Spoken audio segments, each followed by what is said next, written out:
가기사는 증시 각도기. 안녕하세요. 증시각도TV 시청자 여러분, 투자자 여러분, 동의말 여러분, 그리고 10만 금융전사 여러분 모두 반갑습니다. 11월 27일 목요일 아침 미국맘으로 찾아뵙게 된 각도기 각상준입니다. 네.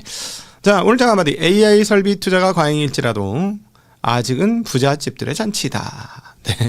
이렇게 표현할 수 있을 것 같습니다. 자, 드디어 그 금리에 대한 전망들이 12월 금리 인하 쪽으로 훨씬 더 세게 가고 있고요. 여기에 또 크리스토퍼 월러, 이분 연준 의장하고 싶었는데 나가리 된 것 같은데 계속해서 이분도 세게 얘기하고 있고, 중립에 있는 메리 데일리도 좀 상당히 세게 얘기를 하고 있습니다. 덕분에 지난 며칠간 매파들의 발언들이 싹 묻히고 있는 것이죠. 금리 상황을 한번 먼저 보도록 하겠습니다. 자, 금리 드디어 10년물 국채 금리가 4%가 깨졌습니다. 네. 그리고 거의 대체적으로 대부분 다 금리가 좀 떨어지는 상황. 30년물도 과거 높았을 때는 5%까지 갔었죠. 지금 4.64까지 낮아지는 흐름 보여주고 있습니다. 자, 금리가 계속 떨어지는 것, 왜 그럴까요? 오늘 이제 전달되어지고 있는 그 연준 관련된 인사의 발언들을 한번 살펴보죠. 크리스토퍼 월러, 네, 연준 의장을 꿈꿨던, 그러나 이제 신기루처럼 날아가는 것 같은, 네, 크리스토퍼 월러의 발언. 대부분 민간 부분에서는 고용시장이 완화되었다고 응답한다. 10월 FOMC 이후 상황은 크게 변하지 않았다. 인플레이션은 큰 문제가 아니고 고용은 약화 중이다 라고 얘기했고요. 고용 상황이 몇 주 안에 반등할 것으로 예상하지 않는다. 반등 시 정책 결정에 신중할 필요가 있다. 본인의 가장 큰 걱정거리는 고용이다. 기준금리 인하를 지지할 것이다. 1월 인하 여부는 불확실하고 그때까지 나오는 데이터들을 보고 판단할 예정이다. 9월 고용보고서 수치는 다음번 보고서에서 하향 조정될 가능성이 있다. 이는 기준금리 인하가 필요한 때임을 시사할 것이다. 기업들이 채용에 적극적이라는 증거가 없다. 물가가 반등한 것은 사실이나 머지않아 재차 둔화될 것으로 전망한다. 관세 영향을 제외한 물가 상승률은 2.4에서 2.5로 추정된다. 10여일 전 베센트 재무장관과 경제와 시장에 관해 논의했다. 관세로 인한 물가 충격은 제한적이며 일시적이다 라고 얘기했습니다. 약간 어떤 느낌 드나요? 물가에 대해서는 그냥 지그시 눈을 감아주시고, 고용에 대해서는 현미경을 들여다놓고 보시는 것 같은 그런 느낌을 상당히 주십니다. 자, 왜 이렇게 얘기하냐면 오늘 실업수당 청구자 수 나왔고요. 사조 평균 나왔고요. 과거 그 평균보다는 많이 오른 건 사실입니다. 한때 우리 이거 매주 봤을 때 10만대로 나왔던 것도 있었잖아요. 근데 그런 측면에서 보면 실업수당 청구자 수가 주간 단위권이긴 합니다만 지난주보다는 좀 떨어져서 나왔어요. 22만 2천에서 21만 6천으로 나왔고요. 사조 평균은 22만 4천에서 22만 3천으로 나왔습니다. 연속은 19만 5천에서 19만 6천으로 조금 늘었고요. 네. 195만에서 196만으로 조금 늘었습니다. 자, 그러니까 지금 실업이 되게 안 좋다라고 얘기하기에는 일단 주간 단위 실업수당 청구 건수는 그냥 쏘쏘해요. 그렇죠? 그 정도 아닙니다. 근데 하여튼 크리스토퍼 월러는 물가는 지금 여기 좀 웃긴, 관세 영향을 제외한 물가 상승은 2.4에서 2.5. 그럼 관세 포함하면 이거보다 더 높지 않을까? 그러면은 물가가 안정됐다고 얘기할 수 있을까? 그래서 이 부분에서 제가 보고 이분은 그냥 눈을 감았네, 이런 생각이 좀 듭니다. 자, 다음에 메리 데일리 샌프란시스코 연은 총재, 이분은 이제 중립적 인사로 분류되는 분인데요. 나는 12월 금리 인하를 지지한다 라고 얘기했고요. 물가를 관리하기 힘든 상황이긴 하지만 고용시장의 갑작스러운 위축 가능성이 증가하고 있다. 취약한 고용시장을 감안할 때 12월 기준금리 인하 지지로 입장을 선회했다. 네, 선회했다. 여전히 연준은 실업률 상승 없이 물가 목표 달성이 가능하다. 자, 고용시장이 연준이 원하는 방향으로 가고 있는지 확신할 수 없다. 적은 고용, 적은 해고는 결코 올바른 상황이 아니다. 지금 상황은 실업률은 많이 안 올라가는데 해고자도 많지 않고 애매한 상황인 거죠. 근데 어쨌든 고용의 탄력성은 조금 떨어지고 있는 거는 맞는 것 같아요. 다들 그 부분에 대해서는 얘기를 하는데 그 부분에 대해서 진단이 다른 거죠. 이 정도면 안정고용 아니야 라고 하시는 분이 있고, 고용이 나빠지고 있어 라고 얘기하고 있습니다. 고용은 명백하게 나빠가 아니고 어떤 분은 뭐 이 정도면 과거 평균 수준이네 이렇게 얘기하는 분이 있고요. 고용은 나빠지고 있잖아. 지난번에 좋았는데 이렇게 되는 거죠. 자, 여기서 하나 걱정되는 부분은 뭐냐면 이번에 금리 인하하면은 당연히 시장 오르겠죠. 자, 그런데 이제 뭐냐면 구슬한 안을 썼지. 자, 드래곤볼, 위험할 때 쓰는 드래곤볼. 이걸 지금 12월 달 쓴 거예요. 사상 최고치 근처에서 고점 대비 한 9% 빠졌습니다만 다시 올라가고 있잖아요. 드래곤볼을 썼어요. 근데 이 드래곤볼은 이제 몇 개 안 남았거든. 몇 개 안 남았단 말이야. 근데 요거를 지금 벌써 하나 꺼낸다는 거지. 근데 대체적으로 우리가 인식할 수 있는 바는 뭐냐면 중간 선거 때까지 드래곤볼을 다 쓸 수도 있긴 해요. 중간 선거 때까지 최대한 다 써가지고 막 이렇게 나의 401k 나의 퇴직연금이 막 빠바빵 올랐어. 야 나 1억 담궈놨는데 5억 됐어. 막 이러면서 야 나 2억 담궈놨는데 10억 됐어. 아싸 나의 노후는 너무 좋아. 막 이렇게 느낄 때 당연히 현 정부에 대한 긍정적인 마인드는 돌아갈 수밖에 없는 것이고 투표는 당연히 그쪽으로 할 수밖에 없는 것이고 그렇지 않습니까? 자, 그러니까 지금이 드래곤볼을 꺼낼 때냐라는 거죠. 네, 저는 여기에 따른 의문이 있습니다. 자, 그 연준 인사들의 중에서 뭐 매파도 있고 강경파도 있고 그냥 중립도 있고 막 그런데 그 동안에 이렇게 발언을 다 보면 지금 요 발언들을 봐서는 인하를 하시겠다는 분들은 약간 느낌이 예방적 또는 보험적 성향이 약간 끼어 있는 것 같은 느낌 안 드세요? 내가 그렇게 일부러 편향돼서 읽어서 그런가? 약간 보험적 느낌이 있단 말이에요.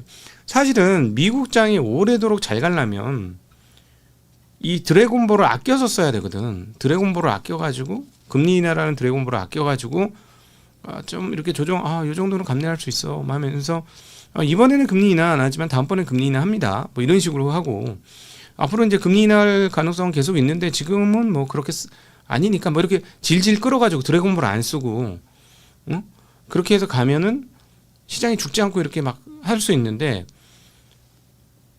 사실 되게 좋잖아요. 지금 주식시장 입장에서는 누적적으로 보면. 근데 여기서 드래곤볼을 꺼낸다. 물론 미국의 금리라는 거는 주식시장을 보고 하진 않죠. 당연히. 그건 뭐 말할 것도 없고 제일 중요한 연준의 두 가지 책무는 물가와 완전 고용이잖아요.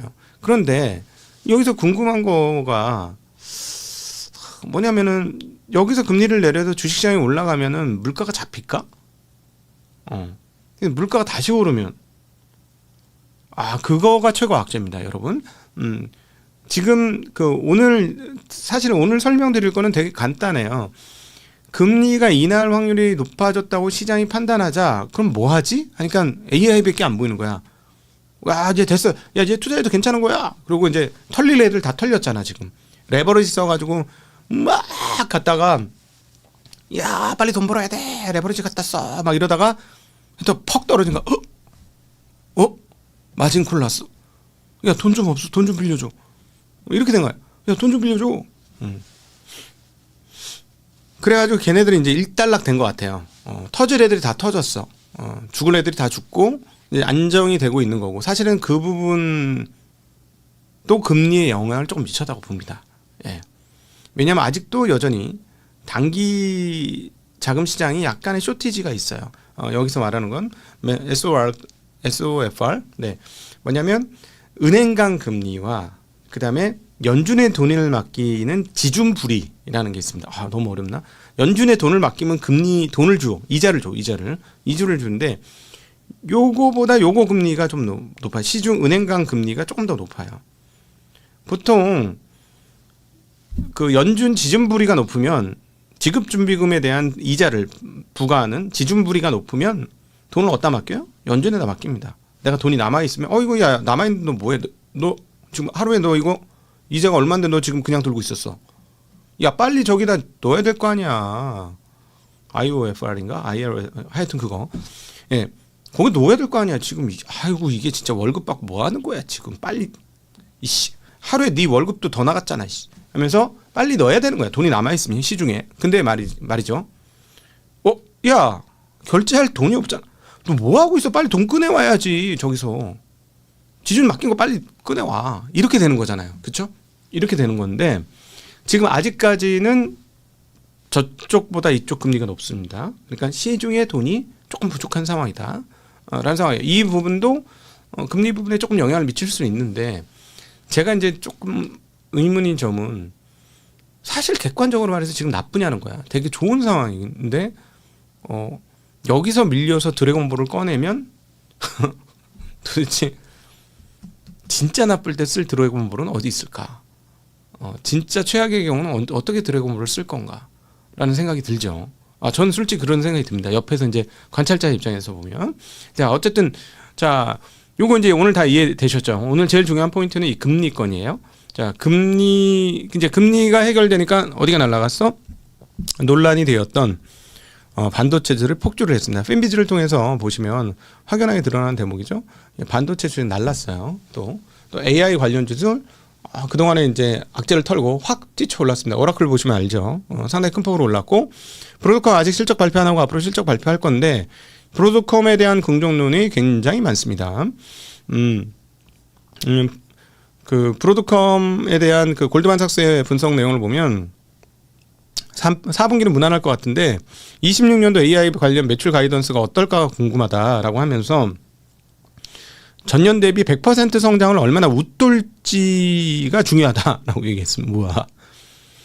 야, 전년 대비 성장률 100% 얘기가 나왔습니다. 그래서 구글과 오픈 AI의 기여도에다가 마진 방어를 어떻게 했느냐가 관전 포인트다라고 얘기하면서 현재 시장 분위기는 기대치가 매우 높고 투자 포지션도 긍정적이고 왜냐하면 엔비디아도 실적이 좋았고 구글 제미나이도 반응이 좋았으니 브로드컴이 나쁠 리가 전혀 없다라는 얘기를 한 거고요. 그다음에 아마도 26년도 AI 관련된 매출 가이던스는 100%를 이미 넘을 것이다. 전년 대비. 이렇게 얘기를 하고 있습니다. 네. 뭐 대단하죠. 성장률이 정말 대단하다. 그래서 목표 주가도 380에서 435달러로 올린다라고 이야기를 했습니다. 네. 자, 지금 상황이 어떤 느낌인지 아시겠죠? 그 전년도 AI 관련된 매출이 100%가 넘는 회사들이 지금 그게 관심 있는 회사들이 나오고 있습니다. 자, 그러니까 AI 상황들이 얼마나 좋은지 확인할 수가 있겠고요. JP모건도 그 미국 그 S&P 지수가 지금 앞으로 내년도 말 기준으로 8,000포인트까지 오를 수 있다라고 전망했습니다. 지금 6,812포인트예요. 그러니까 지금부터 거의 20% 가까이나 오를 수 있다라고까지 얘기를 한 겁니다. 왜 이렇게 보고 있느냐? 기본적인 시나리오는 내년 초 연준이 기준금리를 2차례 추가로 금리를 더 인하한 뒤 동결 국면에 들어가게 되면 8,000 지수 볼 수 있다라고 얘기했고요. 현재 미국 예외주의에 의문점은 없다라고 얘기하면서 현재 미국은 견고한 성장과 AI가 주도하는 슈퍼사이클에 힘입어서 내년도 세계 경제의 성장 엔진이 될 것이다 라고 얘기했습니다. 현재 이 슈퍼사이클이라고 함은 기록적인 설비 투자가 나타나고 있고 이익도 빠르게 성장하고 있으며 AI 산업에 대한 전례 없는 시장에 집중이 있고 질적 성장하는 기업들이 많다라는 겁니다. 여기서 또 질적 성장하는 기업들이란 강력한 이익 마진을 가지고 있고 탄력적인 현금 흐름 그리고 그 현금 흐름이 성장하고 있으며 엄격한 자본 환원, 낮은 신용 위험을 갖추고 있다. 어떤 기업들일까요? 딱 떠오르죠. 그러면서 뭐라고 하냐면 30개 기업들이 핵심이다라고 얘기합니다. AI 관련된 30개 기업들이 지금 밸류에이션, 소위 말하는 PR 배수가 높다라고 보고 있지만 충분히 정당화된다. 이들 30개 기업의 포워드 기준 선행 PR이 30배 정도인데 정도가 된다라는 얘기죠. 왜냐하면 이익 가식성이 높고 가격 결정권이 높고 우월하며 그다음에 부채 레버리지가 낮고 주주 환원이 일관되게 유지되기 때문이다라는 거죠. 좋긴 좋아. 그치? 얘들이 지금 안 되는 걸 하고 있잖아요. 지금 최근에 AI 버블론의 핵심은 뭐라고요? 이렇게 말씀드릴 수 있죠. 기술자들이 보는 세상과 투자자들의 보는 사이에 이격이 발생했고요. 거기서 불협화음이 난 게 이번에 AI 버블론입니다. 기술자들은 이렇게 투자를 해도 반드시 미래를 이렇게 투자해야만 반드시 미래를 우리가 선점할 수 있다라는 확신. 오죽했으면 세브게이 브린이 여기서 질 거면 차라리 파산하는 게 낫다라고까지 얘기하면서 적극적으로 뛰어들고 있고, 이건 기술자들의 마인드고요. 투자자들은 야, 너희 번 돈으로만 해야지 돈을 땡겨서까지 하는 건 좀 무리 아니야? 어떡하지? 그러면서 뭘 걱정할까요? 우리한테 줄 돈은 주주환원 줄어드는 거 아니야? 라는 걱정이 있는 거죠. 자, 그러니까 여기서의 갈등은 뭐냐면 미국의 높은 거버넌스가 이슈가 되는 겁니다. 따지고 보면 지배 체제가 굉장히 주주들 위주인 거죠. 대체적으로 우리나라 같으면 설비 증설을 많이 하면 미안합니다. 야, 회사 내일을 위해서 주주들 잠시 참아주세요. 이렇게 될 거거든요. 예, 그리고 한국 주주들은 이해할 거예요. 그 부분들. 근데 여기는 안 그렇지. 야, 내 건 내 거잖아. 이렇게 되는 거죠. 그래서 주주 환원도 하고, 그 다음 성장을 위한 증설도 해야 되고. 그러니까 옛날엔 이거 뭐 성장, 이거는 돈 번 걸로 넣으면 돼. 돈 번 걸로. 돈 번 걸로 넣고 너희도 돈 번 걸로 줄게. 이렇게 하면 됐었는데 여기 주고 돈 번 걸로 넣는데 돈이 모자르지. 왜냐하면 나만 하는 게 아니거든. 옆에 있는 나 같은 체력에 부잣집 애들끼리의 랠리예요. 지금 큰 판 벌어진 거죠. 부잣집 애들끼리 랠리를 하니까 뭐야? 저놈 봐라. 저 생각보다 체력 좀 있는데? 그러니까 쉽게 얘기하면 어떤 애들끼리 싸우면 마이클 조던, 마이클 잭슨, 김연아가 같이 싸우고 있는 꼴이야. 이게 지금. 그러니까 이 규모가 훨씬 더 확장되고 커지는 겁니다. 그래서 기업들이 돈 잘 버는 기업들이 돈이 좀 부족한 거죠. 그래서 지금 이번에 투자자들과 기술자들의 이격이 벌어졌는데 여기에 마지막 결정타를 떼는 게 뭐였다? 금리였다. 네. 금리를 못 내릴 거야. 이러니까 할인율이 달라지는 거잖아요. 이거 지난번에 이제 윤지호 센터장님과 했던 얘기가 바로 이 얘기거든요. 할인율이 바뀌니까 약간 서로 간에 이상하네 이러고 있다가 거기서 할인율이 빡 충격이 오니까 뻥 하고 떨어진 겁니다. 자, 그런데 지금 다시 어떻게 수습이 됐다? 계속 설명해 드렸지만 금리 문제가 안정이 되니까 여기에 이제 갈등 구조가 또 이렇게 때렸던 충격파가 이제 없어지니까 그래 맞아, 이거밖에 없는 것 같긴 한데 막 이러면서 서로 이제 또 이해하는 과정이 되면서 반도체 관련 주식들이 또다시 급등했죠. 필라델피아 반도체 지수 전 종목이 오르는 가운데 오늘 그 상승폭이 굉장히 큰 폭으로 나타났습니다. 그래서 전 고점에서 얼마 멀지 않은 수준까지 반등에 성공하고 있어요. 워낙 근데 폭은 큽니다. 지수상으로는 저 위쪽에는 얼마야? 7,400 정도 수준이니까 지금 6,900 근처니까요. 많이 떨어지긴 했습니다. 많이 떨어졌다가 근데 회복도 굉장히 빠르죠. 굉장히 회복이 빠르게 나타나고 있습니다. 오늘 전업종이 오르는, 전 종목군이 오르는 그런 강세 흐름을 보여주고 있습니다.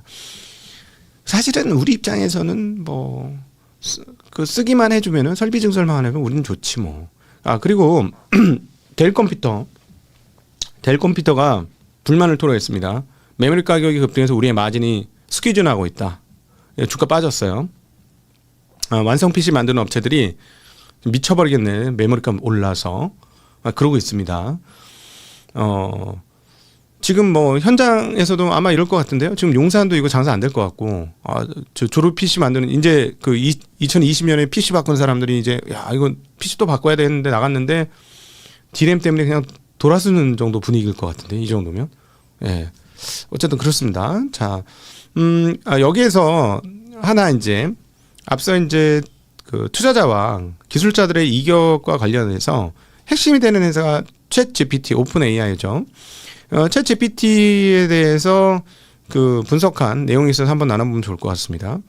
챗 GPT가 2030년까지 유료 사용자 2억 2천만 명을 달성할 수 있을 것이다라고 전망을 하고 있습니다. 디인포메이션이 그 여러 소식통의 의견을 종합한 건데요. 주간 사용자 26억 명 중 약 8.5%인 2억 2천만 명이 챗봇 서비스를 구독할 것으로 예상을 하는데 이 정도 되면 구독 서비스 중에는 세계 최고 수준입니다. 그리고 그 현재 지난 7월 기준으로는 챗 GPT 주간 활성 사용자의 5%에 해당하는 3,500만 명의 사용자가 월 $20의 플러스 요금제를 사용하고 있고 또 월 $200의 프로 요금제를 이용하고 있는 사람들도 있습니다. 그런데 이것들을 보면 오픈 AI의 연간 환산 매출은 올 연말까지 $200억, 굉장하죠. 신설 회사인데 28조 원. 예, 될 것으로 보여지고 있으나 이 회사는 현금이 말라가고 있는 그런 상황이다. 25년 상반기에 $43억 매출을 올려서 전년 대비 16% 증가를 했습니다만 43억 불구하고 돈이 들어왔음에도 불구하고 추가 유출금은 $25억 입니다. $25억 돈이 타버렸어요. 개발에 더 많은 돈이 들어간 거죠. 그래서 이제 앞으로는 여기서 쇼핑과 광고 기반을 넣어서 추가적인 매출을 일으키려고 할 것이고 그건 약 한 20% 정도 추가될 것이다 라고 얘기했습니다. 자, 그러면 종합해 볼까요? 종합해 보면 연간 매출이 한 $100억 되는 회사가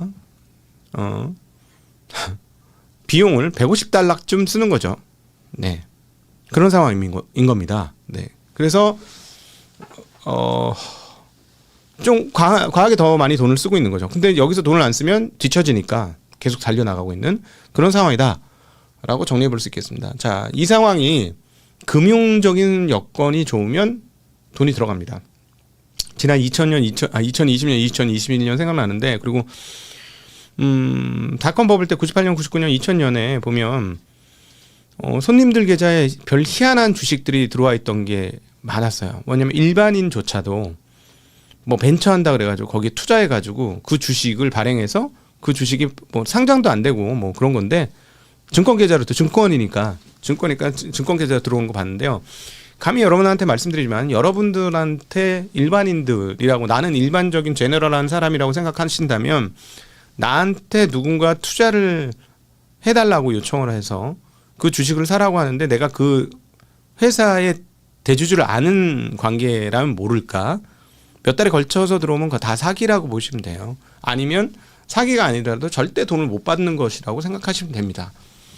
나한테 그런 기회는 오지 않는다라고 생각하시면 돼요. 언제 투자하셔야 되냐면 말이죠. 내가 잘 아는 친구가 사업 시작한대. 예. 그러면은 근데 걔의 품성을 봐야 되겠죠. 걔의 품성을 보고 이거 괜찮겠어 이러면 그때 투자를 할지 여부를 결정해야 되고요. 절대 하시면 안 되고 아니 그런 회사들의 목표가 뭐야? IPO에서 시장 상장하는 거잖아요. 그럴 거면 못하러 거기 투자를 해. 시장 상장하는 회사들 중에 저평가 회사 사면 되는 거죠. 안 그렇습니까? 그렇죠. 각도기가 상장하면 여러분 어떻게 하실래? 각도기가 상장하면 네. 자, 여하튼 버블 때는 항상 그렇습니다. 버블 때는 항상 돈이 흥청망청해서 막 들어가죠. 근데 이번에 그러니까 다시 한번 결론 내면 오늘의 시장에 대한 결론, 금리에 대한 전망이 다시 완화적으로 바뀌자 설비 증설에 대해서 투자자들이 여유감을 가졌고 긍정적으로 태도가 바뀌었다. 이렇게 정리해 볼 수 있겠습니다. 오늘의 상승은 그렇게 표현할 수 있겠습니다. 자, 오늘도 함께 해주셔서 진심으로 감사합니다. 행복한 하루 되십시오. 안녕.